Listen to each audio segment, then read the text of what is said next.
તો સુરેન્દ્રનગરમાં ગેરકાયદે હોટલ પર બુલડોઝર ફરી વળ્યું છે. તો નર્મદા કેનાલ પર આવેલ હોટલને તોડી પાડવામાં આવી છે. ત્યારે અગાઉ નોટિસ આપી હોવા છતાં દબાણ દૂર ન કરતા આ કાર્યવાહી કરવામાં આવી છે. ત્યારે નર્મદા વિભાગ અને પોલીસની આ સંયુક્ત કાર્યવાહી જોવા મળી, જેમાં પોલીસની હાજરીમાં તંત્રએ હોટલનું ડિમોલિશન કર્યું છે. ત્યારે નર્મદાની હદમાં બાંધકામ સહિતના દબાણોને દૂર કરવામાં આવ્યા છે.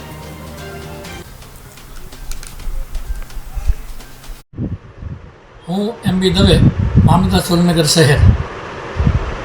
આજરોજ સુરેન્દ્રનગર શહેરી વિસ્તારમાં દુધરેજ ગામ પાસે જે મુખ્ય નર્મદા કેનાલ પસાર થઈ રહી છે તેની બાજુમાં વટેશ્વર વનની બાજુમાં એક હોટલ આવેલી હતી. જે હોટલનો અમુક ભાગ છે એ નર્મદા કેનાલના કમાન્ડમાં આવતો હતો અને નર્મદા વિભાગની જમીનમાં હતો. એટલે ત્યાં એ લોકોએ ગેરકાયદેસર બાંધકામ કરેલું હતું. ઘણા સમયથી 2-3 વાર એમને નોટિસ આપવા છતાં એમના દ્વારા બાંધકામ દૂર કરી અને કબજો સચિત ખોલો કરવામાં આવતો ન હતો. છેલ્લી એક આખરી નોટિસ આપી અને એ લોકોને 7 દિવસની મુદત આપવામાં આવે.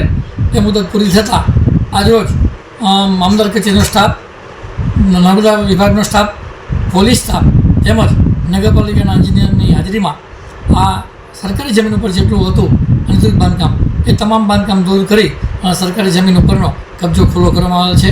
તદુપરાંત જે સુરેન્દ્રનગરથી ધાંગધ્રા તરફ જે રોડ જાય છે એ રોડની બીજી બાજુ પણ એક હોટલ બનાવેલી હતી. એ હોટલને પણ બીજી હતી એને તોડી પાડવામાં આવે છે.